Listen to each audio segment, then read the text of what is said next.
பாடி ஷேமிங்னா என்னன்னே தெரியாம தான் நீ 30 வருஷமா ஜேர்னலிசம் பண்ணியா அப்படிங்கிற மாதிரி கசகசன்னு கிழிச்சு விட்டுருக்காங்க. என்ன அப்படிங்கறது கேளுங்க. நீங்க தான் வெயிட் கேட்டீங்க. உங்க வெயிட் என்ன? ஹீரோயின் வெயிட் என்னன்னு கேட்டீங்க. அது ரொம்ப டிஸ்ரெஸ்பெக்ட்ஃபுல்லான கேள்வி. நீங்க அன்னைக்கு ஹீரோ கிட்ட கேட்டீங்க, அவங்க இப்படி அவங்க தூக்குறீங்க, அவங்களுக்கு எவ்வளவு வெயிட்? அது ஃபர்ஸ்ட் பாடி ஷேமிங். அது பாடி ஷேமிங். நீங்க பேசும்போது நான் உங்களை என்டர் பண்ணல, நான் பேசுறேன், நீங்க என்டர் பண்ணாதீங்க. அது டைரக்டரோட சாய்ஸ். நீங்க யாருக்கு அது கேக்குறதுக்கு? ஏன் சாய்ஸ் இல்ல. நான் ஏன் வெயிட்? அவங்க எவ்வளவு வெயிட்னா அது ஸ்டூபிட் क्वेश्चन தாங்க. நான் உங்களுக்கே சொல்றேன், அது ஸ்டூபிட் क्वेश्चन தான். நானும் அதான் சொல்றேன். தேவையில்லாத क्वेश्चन, ஸ்டூபிட் क्वेश्चन தான் அது. அந்த ரிப்போர்ட்டர் என்னங்கறாரு, அது பாடி ஷேமிங்கே கிடையாது அப்படிங்கறாரு.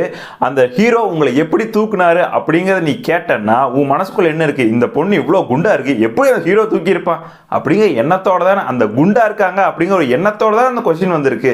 இது எப்படியா நீ பாடி ஷேமிங் இல்லைன்னு சொல்ற? கேட்கறவனால என்ன முட்டா பயலுகளா? அவங்க குண்டா இருந்தானே, ஒல்லியா இருந்தானே, சிவப்பா இருந்தானே, கருப்பா இருந்தானே, வந்த இடத்துல என்ன கேள்வி கேட்கணுமோ, எதை சம்பந்தமா கேள்வி கேட்கணும் அந்த கேள்வி கேட்டு போக வேண்டியதானே. இப்போ ஒன்றும் கிடையாது, ஜென்ரலா உங்களை பார்க்கறாங்கன்னு வச்சுக்கோங்க, என்னடா கரடிக்கு பேண்ட் ஷர்ட் போட்டு தொப்பி போட்டு உட்கார வச்சிருக்கீங்க அப்படின்னு யாராவது கேட்டாங்கன்னா, இல்ல வந்துட்டு என்னடா எரியற போன பாதியில எந்திரிச்சு வந்து உட்கார்ந்து இருக்கு அப்படின்னு கேட்டாங்கன்னா, அது பாடி ஷேமிங் தானே. இல்ல நான் தெரியாம கேட்கறேன், யாராவது கேட்டாங்கன்னா உங்களுக்கு மனசு வலிக்கும்ல, அதே மாதிரி தான் அவங்களுக்கும் இருக்கும். ஒரு இடத்துல உட்காந்துட்டு அடுத்தவங்களை உருவ கேள்வி பண்றது, தேவையில்லாத கேள்வி கேட்கறது, உங்களோட டிஆர்பிக்கு வேண்டி, உங்களோட கிசுகிசுக்கு வேண்டி தேவையில்லாம வந்துட்டு இந்த மாதிரி கேள்வி கேட்கறதெல்லாம் தவிர்த்துக்கங்க. ஏன்னா இன்னைக்கு எல்லாருமே பேச ஆரம்பிச்சிட்டாங்க, உங்க மேலதான் தப்பு சொல்லுவாங்க எல்லாருமே.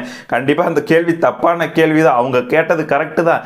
நீ எதுக்கு கேட்கற? நான் என்னமோ இருந்துட்டு போறேன், எப்படியோ இருந்துட்டு போறேன், சினிமா பத்தி கேள்வி, என்னோட பர்சனல் திங்ஸை ஏன் கேட்கற, நீயா சோறு போடுற அப்படின்னு அந்த ஒரு வார்த்தை அவங்க கேட்டிருந்தாங்கன்னா மூஞ்சி எங்க சார் கொண்டு போய் வச்சிருப்பீங்க நீங்க?